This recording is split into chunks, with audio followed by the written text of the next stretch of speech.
से सब जगह छा जाती है। मैदानों में बर्फ, खेतों में बर्फ, खलिहानों में बर्फ, सड़क पर बर्फ, छत पर बर्फ, गाड़ियों पर बर्फ, और इतनी बर्फ जमा होती है कि गाड़ी नीचे बर्फ ऊपर। गाड़ी के इंजन खराब हो जाते हैं क्योंकि इतनी ठंडी बर्फ में इंजन भी काम नहीं करते। तो उनके यहां बर्फ ही बर्फ, बर्फ ही बर्फ। और जहां ज्यादा बर्फ गिरेगी वहां सूर्य का प्रकाश नहीं होगा। मौसम ऐसा होगा जिसमें सूर्य निकले ही नहीं, और जहां सूर्य का प्रकाश नहीं होगा वहां समुद्र के पानी में वेपराइजेशन नहीं होगा, वाष्पीकरण नहीं होगा। और जहां वाष्पीकरण नहीं होगा वहां बादल नहीं बनेंगे, बादल नहीं बनेंगे तो बरसेंगे क्या? इसलिए वहां बारिश भी नहीं होती। कभी कभी बारिश होती है गलती से, वो भी बर्फ के पिघलने के कारण, प्रकृति चक्र से नहीं होती।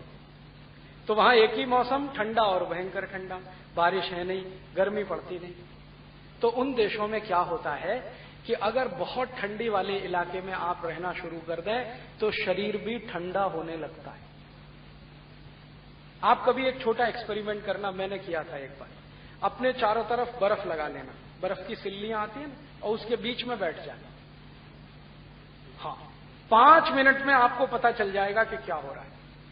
सारे जो घुटने हैं ना जड़ हो जाएंगे, कंधे जड़ हो जाएंगे, उंगलियां इतनी स्टिफ हो जाएंगी कि ये भी नहीं कर पाए, हाथ को घुमा ना सके। बर्फ चारों तरफ हो और आपको ऐसे 6 महीने रहना पड़े, सोचो क्या हो। बेचारे यूरोप वाले ऐसे ही जिंदगी बिताते हैं। तो उनके यहां क्या होता है, अगर शरीर उनका ठंडा पड़ा तो गई जिंदगी, इसलिए वो हर चीज को फास्ट करेंगे ताकि शरीर की गर्मी मेंटेन रहे। हम क्या करेंगे जब बहुत ठंड पड़ती है ना, ऐसे ऐसे क्यों करते हैं? गर्मी आए, ये तो मूवमेंट ही हुआ ना, तो वो हर चीज को मूवमेंट से देखते हैं। इसलिए स्पीड होना बहुत जरूरी है, इसलिए उनके यहां हर चीज में स्पीड का कैलकुलेशन है। भारत में ठंड नहीं है, भयंकर ठंड तो मुश्किल से 15 दिन भी नहीं है। यहां तो गर्मी है और 50 डिग्री सेंटीग्रेड की गर्मी है।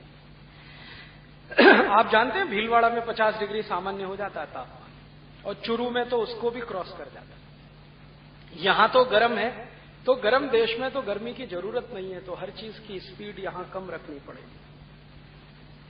अगर स्पीड बढ़ाई, एनर्जी कंजम्पशन बढ़ेगा, एनर्जी कंजम्पशन बढ़ा तो गर्मी बढ़ने ही वाली है, उसको कम नहीं कर पाएंगे। और वैसे ही प्रकृति में इतनी गर्मी है, और गर्मी आपने बढ़ाई एनर्जी कंज्यूम करके, तो आप तो मर जाएंगे। इसलिए हमारे देश में टेक्नोलॉजी का जब सिलेक्शन होता है, बनाने की बात होती है, तो उसमें ध्यान ये रखते हैं कि स्पीड ज्यादा ना हो, कम स्पीड पर काम करें। तो किस तरह की टेक्नोलॉजी बनेगी? अब छोटे छोटे कुछ उदाहरण बताओ। ज्यादा स्पीड पर काम करे और एनर्जी कंजम्पशन बहुत हो, ऐसी टेक्नोलॉजी क्या होगी?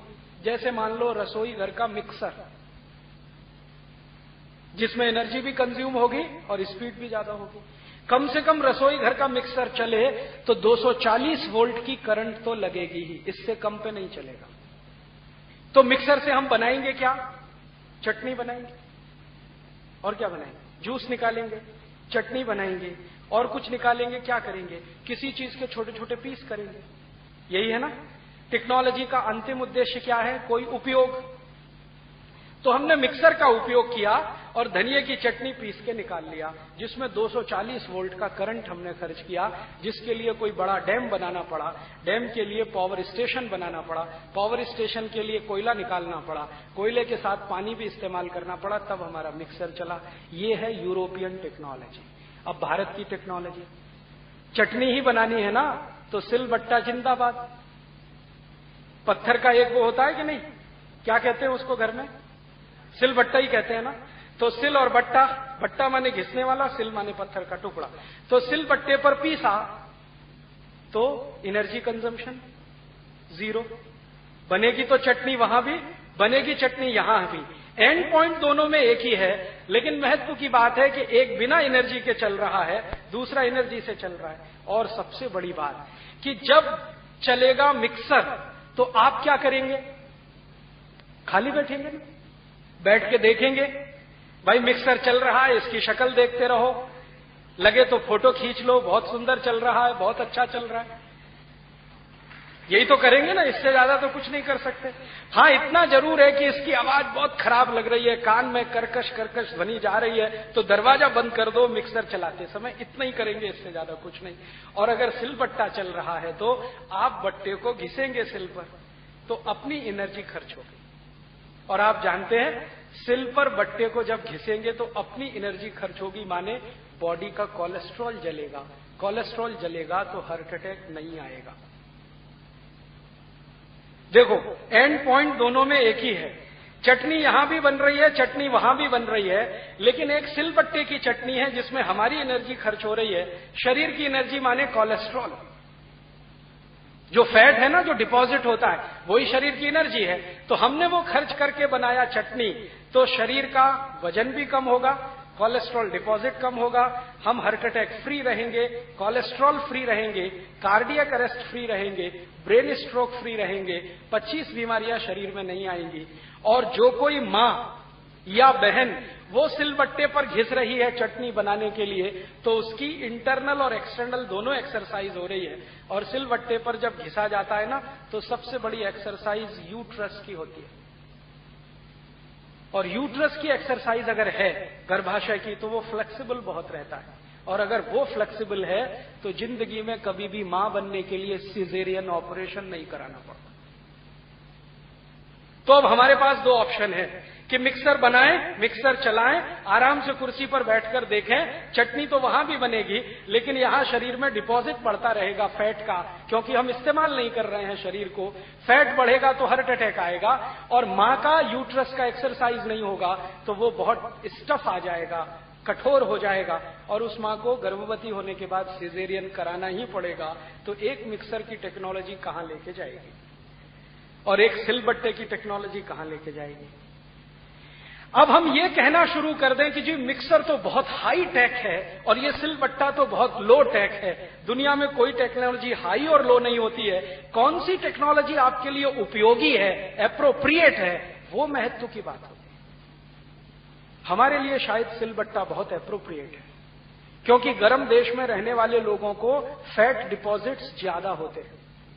क्योंकि गर्मी जो है ना, इसको शरीर मेंटेन कर पाए, इसके लिए फैट बनता बहुत है बॉडी में।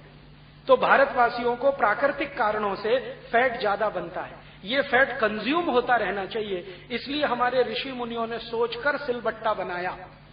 नहीं तो मिक्सर तो वो भी बना सकते थे, क्योंकि जो पहिया बना सकते हैं वो मिक्सर भी बना सकते हैं। मिक्सर भी क्या है, पहिया ही तो है, अंत में तो पहिया ही घूम रहा है ना अंदर, और क्या। तो हमने समझ बूझकर सिलबट्टा बनाया, क्योंकि हमें जाना है किसी दूसरे रास्ते पर और यूरोप वालों को पता ही नहीं था, इसलिए मिक्सर बनाया। एक और उदाहरण दूं, यूरोप की टेक्नोलॉजी है वॉशिंग मशीन, है ना, उसमें भी पहिया ही है ना, और वो पहिया इस्तेमाल होता है। तो वॉशिंग मशीन में हमको चाहिए बहुत सारा washing powder. Washing machine detergent soap से चलती है? नहीं चलती, वॉशिंग पाउडर ही लगता है। और वॉशिंग मशीन ऑयल केक से चल सकती है? डिटर्जेंट पाउडर ही लगता है। तो जो देश वॉशिंग मशीन बनाएगा उसको पहले डिटर्जेंट पाउडर बनाना ही पड़ेगा, क्योंकि बिना उसके वो चलेगी नहीं। और आप जानते हैं, डिटर्जेंट पाउडर से कपड़े धोने में पानी 10 गुना ज्यादा खर्च होता है कि नहीं? आप रोज डिटर्जेंट से कपड़े धो तो बाल्टी के बाल्टी पानी फेंकते रहो, झाग निकलना बंद नहीं होता। तो डिटर्जेंट बनाना पड़ेगा वॉशिंग मशीन के लिए, तो डिटर्जेंट बनाने के लिए पानी ज्यादा लगेगा। पानी तो निश्चित है और सीमित है, वो तो बारिश से ही मिलता है, या तो पी लो या तो डिटर्जेंट पाउडर के कपड़े धोने में बहा लो उसको। अब यूरोप वाले तो मजबूर हैं बेचारे, क्योंकि उनको और कुछ मालूम ही नहीं है कपड़े धोने के लिए, सिवाय इसके कि एक डिटर्जेंट पाउडर। क्योंकि कपड़े धोने के लिए कई तरह की टेक्नोलॉजी दुनिया में उपलब्ध है। जैसे भारत में सबसे पुरानी टेक्नोलॉजी पता है क्या है कपड़े धोने की? मिट्टी से कपड़े धोना। आपने देखे धोबी लोग हमारे घर से कपड़े लेके जाते हैं, वो कहीं तालाब में जाते हैं, उनके पास मिट्टी होती है, मिट्टी को कपड़े में रगड़ के पानी में भिगो के रख देते हैं। एक दिन तक वो पड़ा रहता है, दूसरे दिन थोड़ा पीटते एकदम साफ हो जाता है, क्योंकि मिट्टी का काम वही है जो वॉशिंग पाउडर का है। पता है वॉशिंग पाउडर क्या करता है? कुछ नहीं करता, सरफेस टेंशन कम करता है।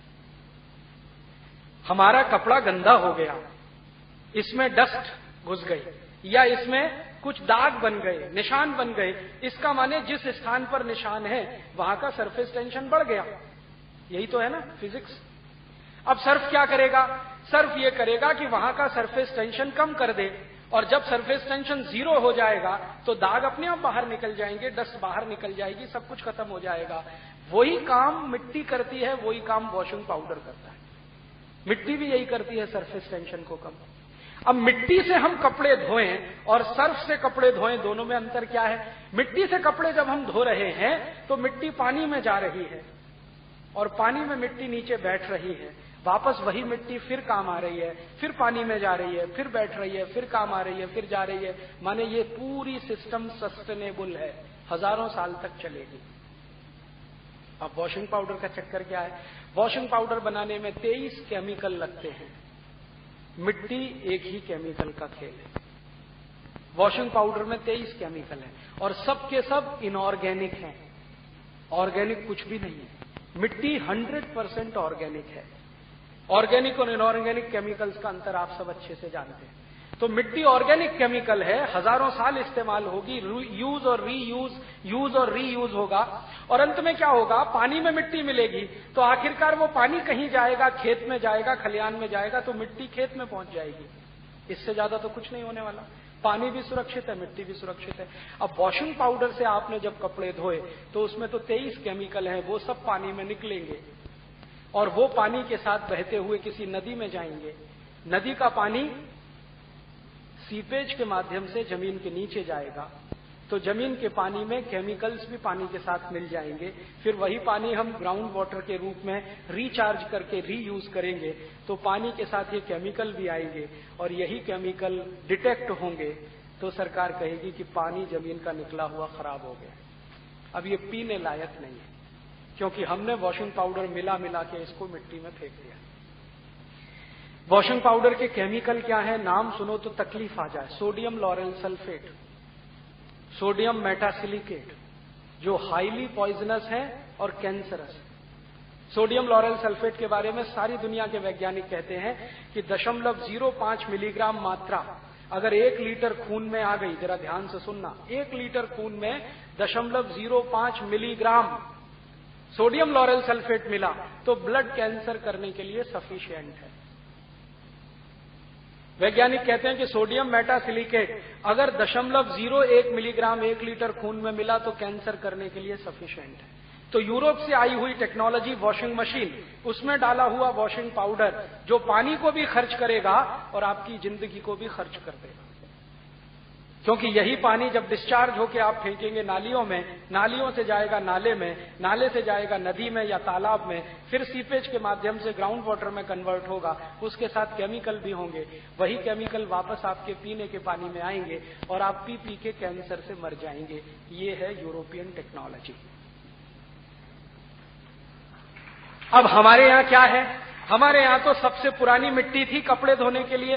धीरे धीरे हमने उस मिट्टी को थोड़ा बाजू रख दिया, क्योंकि हमने कहना शुरू किया है ये मिट्टी तो बहुत खराब है, मिट्टी नहीं लगनी चाहिए। आजकल पढ़े लिखे लोग पता है क्या करते हैं? अपने बच्चों को कहते हैं मिट्टी में मत खेल, लग जाएगी। मिट्टी तो लगने के लिए ही है, लग जाएगी तो कौन सी तकलीफ होने वाली है? आपको मालूम है दुनिया के सारे माइक्रो न्यूट्रिएंट्स मिट्टी में ही है। अगर आपको नाइट्रोजन चाहिए तो मिट्टी में है, कैल्शियम चाहिए तो मिट्टी में है, सल्फर चाहिए तो मिट्टी में है, सारे माइक्रो न्यूट्रिएंट्स मिट्टी में है जो 17 हमारे शरीर को लगते हैं। और उसी मिट्टी से हम इतने दूर हैं, अरे मिट्टी में मत खेल, लग जाएगी। और मैंने पढ़ी लिखी मूर्ख माताओं को देखा है कि बच्चे जरा सी मिट्टी में खेला है तुरंत स्नान करा देती, अरे ये मिट्टी बहुत खराब है। उनको मालूम नहीं है जब वो मर जाएंगे तो एक मुट्ठी मिट्टी में ही बदल जाएंगे, जिनको खेत में ही डालना पड़ेगा।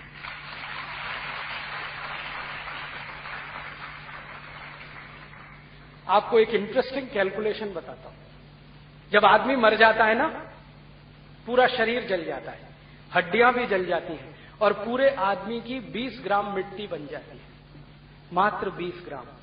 100 किलो का आदमी जब जल जाता है ना तो 20 ग्राम मिट्टी में बदल जाता है। फिर उस मिट्टी का मैंने केमिकल एनालिसिस करवाया कि इसमें है क्या, जरा पता करो। तो ये जो 20 ग्राम मिट्टी है ना, इसमें मुश्किल से 8 रुपए का कैल्शियम है, मुश्किल से, और 2-2.5 रुपए का फास्फोरस है, मुश्किल से 2-2.5 रुपए का, और बाकी 10-11 रुपए में अदर माइक्रो न्यूट्रिएंट्स हैं। माने मरने के बाद आदमी की कीमत 20 रुपए से ज्यादा नहीं है।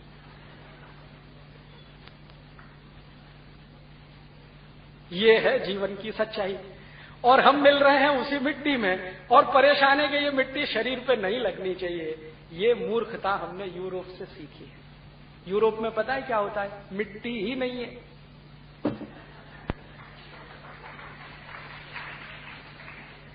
मैं आपको ये बहुत सीरियस स्टेटमेंट कर रहा हूं, पूरे यूरोप में मिट्टी ही नहीं है। किसी देश में चले जाओ, फ्रांस में, जर्मनी में, स्वीडन में, स्विट्जरलैंड में, डेनमार्क में, नॉर्वे में, मिट्टी ही नहीं है। फिर क्या है? बर्फ पड़ पड़ के मिट्टी पत्थर जैसी हो गई है, तो वो पत्थर है, मिट्टी है ही नहीं उनके देश में। अब मिट्टी नहीं है तो हवा उड़ेगी, हवा चलेगी तो मिट्टी नहीं उड़ती है, तो इसलिए वहां की सड़कें साफ सुथरी दिखाई देती हैं, घर भी साफ सुथरे दिखाई देते हैं। साल में 9 महीने तो बर्फ ही बर्फ रहती है, गंदगी आएगी कहां से?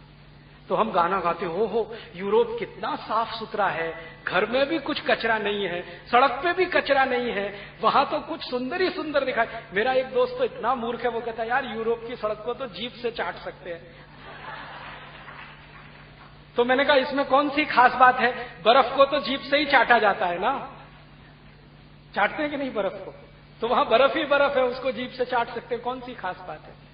तो जिस देश में मिट्टी है ही नहीं, उड़ेगी नहीं तो जीवन में आएगी नहीं, तो उनको मिट्टी से कुछ लेना देना नहीं है। हमारे यहाँ मिट्टी ही मिट्टी है, क्योंकि माइक्रो। अब वहां समस्या क्या होती है कि मिट्टी से माइक्रो न्यूट्रिएंट्स मिलते हैं, तो वहां की मिट्टी तो पत्थर जैसी है, उसमें से जो कुछ भी उत्पन्न होता है उसमें माइक्रो न्यूट्रिएंट्स नहीं होते, तो उनको माइक्रो न्यूट्रिएंट्स की बाहर से सप्लाई लेनी पड़ती है शरीर में।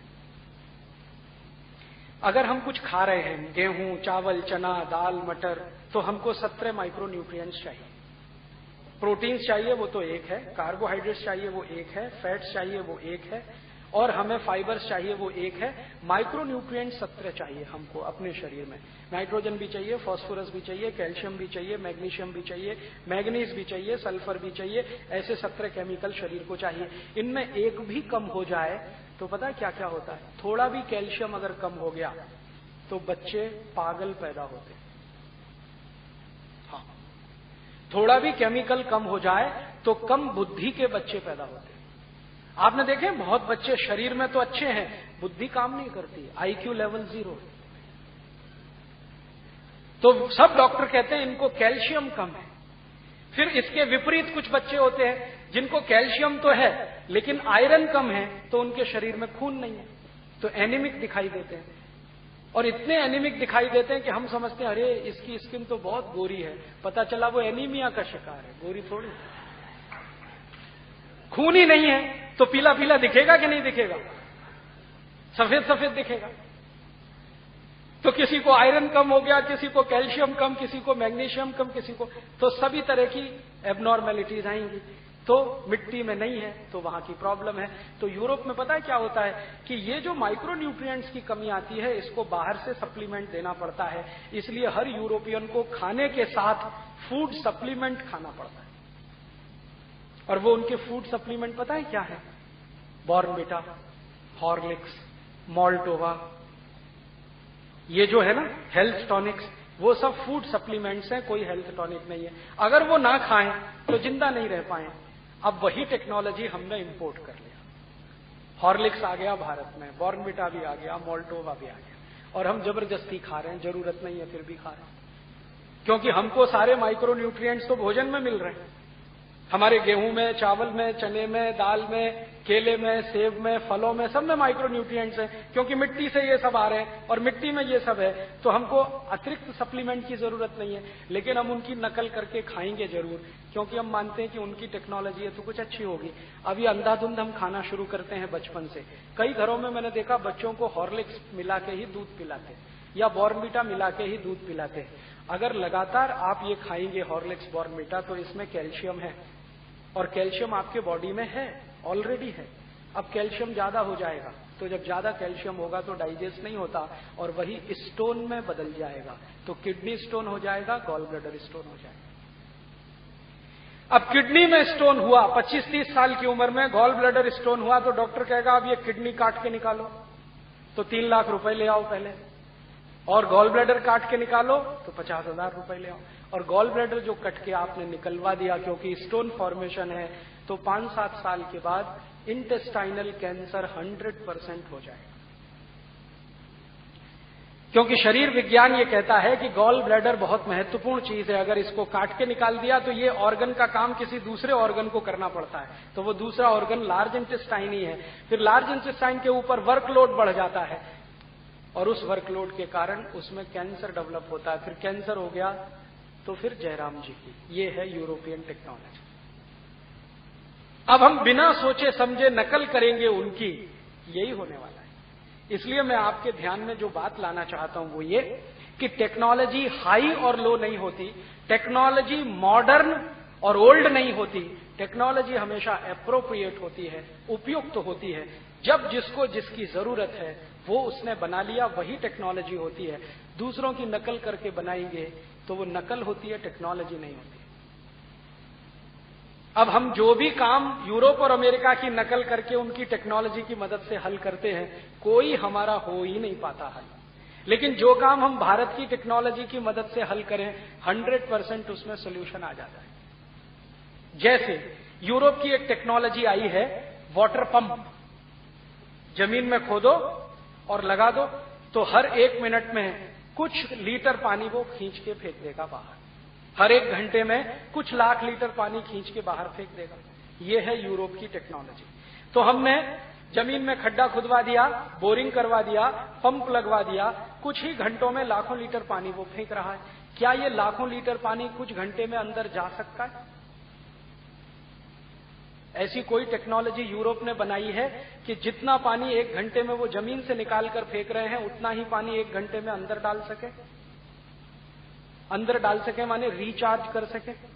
पानी का रिचार्जिंग स्पीड बहुत कम है, धीरे धीरे पानी अंदर जाता है, लेकिन उसको निकालने की गति आपने तेज कर दी तो एक दिन क्या होगा, नीचे का पानी निकल तो सब जाएगा, ऊपर से नीचे नहीं जाएगा, तो वाटर स्केर्सिटी होगी, तो जमीन में से फिर पानी ही नहीं आएगा।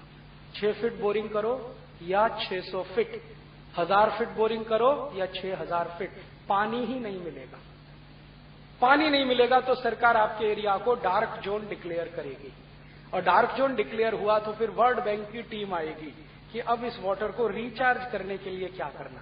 तो वो आपको कहेंगे आपके देश में पहले जो तालाब होते थे ना वही बनाओ, उनके लिए हम कर्ज देंगे तो वाटर रिचार्ज होगा। वो पहले भी बना सकते थे। तो हमेशा इस बात पर ध्यान रखें कि टेक्नोलॉजी हर क्षेत्र की विशेषता के हिसाब से बनती है, हर देश की सभ्यता की जरूरतों के हिसाब से बनती है। कोई देश दूसरे की नकल करके जो टेक्नोलॉजी में गया वो फंस ही जाएगा। और ऐसे 1-2 नहीं, सैकड़ों उदाहरण हैं हमारी आज की जिंदगी के। हमने यूरोप से एक टेक्नोलॉजी लाई है, रेफ्रिजरेटर, और इसको लाके घर में लगा दिया है। क्यों? मालूम नहीं क्यों।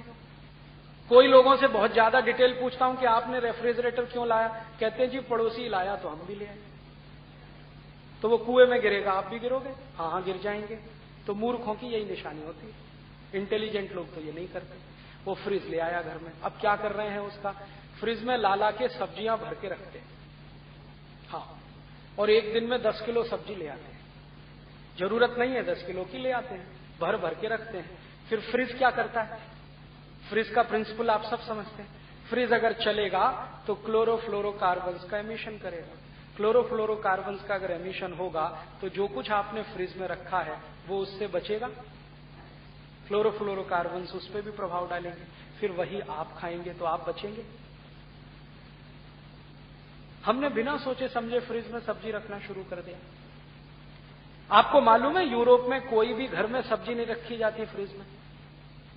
फ्रिज में सिर्फ एक ही चीज रखी जाती है, वो है मेडिसिन। और मेडिसिन भी ऐसी होती है जो पूरी सील पैक हो, जिसके ऊपर सीएफसीज के एमिशन का असर ना पड़े। इसके लिए यूरोप ने फ्रिज बनाया है। हम मूर्ख लोगों ने बिना सोचे समझे घर में लाके उसमें सब्जियां रखना शुरू कर दिया, और सब्जियां अकेली नहीं रखते, गेहूं का आटा गूंद के भी उसमें भरना शुरू कर दिया। कई कई घरों में तो मूर्खों के मूर्ख मैंने देखे हैं, 2-2 दिन गेहूं का आटा उसमें भर के रखते हैं, फिर निकाल के रोटी बना के खाते हैं। सत्यानाश। सोचो जरा, सवेरे दाल बनाएंगे, फ्रिज में भर के रख देंगे, दिन भर वो CFC एमिशन में रहने वाली है, रात को उसी को गर्म कर करके खाएंगे। सब्जियां बनाएंगे, सवेरे भर के रख देंगे, फिर रात को खाएंगे। ये फ्रिज हमारी काम की चीज नहीं है, क्योंकि यहां सब्जी रोज मिलती है, ताजा मिलती है, सवेरे भी मिलती है, शाम को भी मिलती है।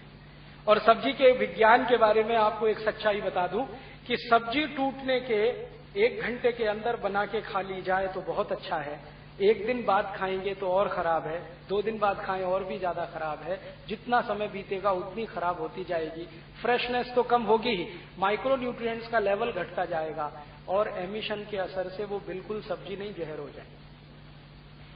अब हम ज्यादातर लोग फ्रिज की सब्जियां खा रहे हैं, फ्रिज की दाल खा रहे हैं, फिर कहते हैं जी हमारी एड़ी में दर्द होता है, कोई कहता है घुटने दुखते हैं, किसी की कमर में दर्द होता है, किसी के कंधे में दर्द होता है। ये तो होने ही वाला है, क्योंकि जो कुछ आप खा रहे हैं वो इसी के लिए। और अब तो कुछ घरों ने क्या किया है, फ्रिज में पानी भर के रखना शुरू किया। कोई भी अतिथि आएगा, फ्रिज की बोतल सीधे उसके सामने रख देंगे, पानी गिलास में लाके नहीं रखेंगे, क्योंकि पता ही नहीं चलता कि वो घड़े का है कि फ्रिज का, तो बोतल लाके सीधे रखते हैं। हमारे घर में फ्रिज है। आप जानते हैं फ्रिज के पानी का कमाल क्या है? यूरोप में मैंने देखा है कि वहां के लोग बहुत ठंडे,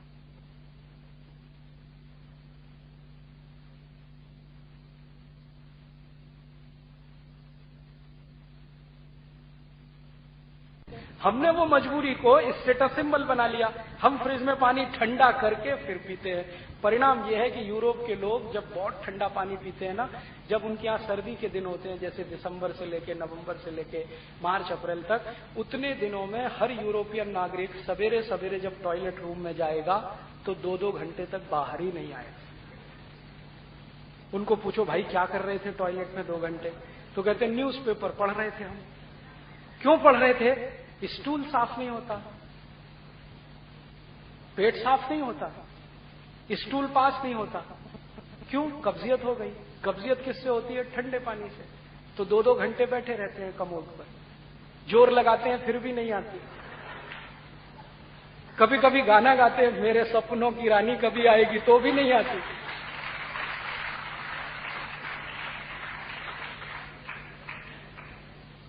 और वो जब बहुत कॉन्स्टिपेशन से परेशान हो जाते हैं ना, 2-2 दिन 3-3 दिन उनको संडास नहीं होती, तो वो डॉक्टर्स के पास जाते हैं। फिर डॉक्टर उनको कहता भाई पानी गर्म करके पियो, तो वो फिर गर्म पानी पीना शुरू करते हैं। 1 दिन में ही बदल जाता है, स्टूल बहुत अच्छे से पास होने लगता है। तो वो तो फ्रिज का पानी पीते नहीं कभी, लेकिन पीते हैं तो कुछ मजबूरी है, हमने उसको स्टेटस सिंबल बना लिया। तो जितने घरों में फ्रिज का पानी पिया जाता है, उन घरों में अब यूरोप जैसा ही सिस्टम आ गया। मैंने देखा अब हिंदुस्तानी घरों में भी कमोड सीट बनाते हैं। क्यों? इंडियन स्टाइल का क्यों छोड़ दिया? अब इंडियन स्टाइल के पॉट पे 5 ही मिनट बैठ सकते हैं, इनको 2-2 घंटे बैठने का है, तो कमोड सीट बनाते हैं। ये है टेक्नोलॉजी का अंतर। उन्होंने एक टेक्नोलॉजी लाई, उसमें इतने परेशान हैं कि उनकी हालत खराब। अब यूरोपियन और अमेरिकन कोई व्यक्ति आपको मिले, आप उनके पास में नहीं बैठ सकते। क्यों? बहुत बदबू आती है। इतनी बदबू आएगी कि कोई अमेरिकन अगर आपके पास नजदीक में मुंह करके बात करने लगे, आप मुंह बंद कर लेंगे, नाक बंद कर लेंगे, मुंह से बदबू ही बदबू आती। कारण क्या है? पेट साफ नहीं है तो मुंह से बदबू आने वाली है। अब पेट साफ नहीं तो मुंह से बदबू आ रही है, तो उस बदबू को कंट्रोल करने के लिए वो माउथ फ्रेशनर स्प्रे करते रहते हैं। हर 15 मिनट पे माउथ फ्रेशनर स्प्रे करते हैं। और माउथ फ्रेशनर सभी इनऑर्गेनिक केमिकल्स हैं, तो वो सब केमिकल शरीर में जाते हैं और जिंदगी नरक हो जाती है। बहुत सारे अमेरिकन और यूरोपियन के पास में आप बैठ जाओ ना, तो पसीने की भी बदबू आती है, और उस पसीने की बदबू को कंट्रोल करने के लिए डिओडोरेंट स्प्रे करते हैं। डिओडोरेंट स्प्रे करना, माउथ फ्रेशनर स्प्रे करना उनकी मजबूरी है, स्टेटस सिंबल नहीं। लेकिन हम मूर्खों ने उसकी नकल कर करके अपने देश में भी डिओडोरेंट लाया। और माउथ फ्रेशनर लाए। हमको सांस में बदबू इतनी नहीं आती है, लेकिन फिर भी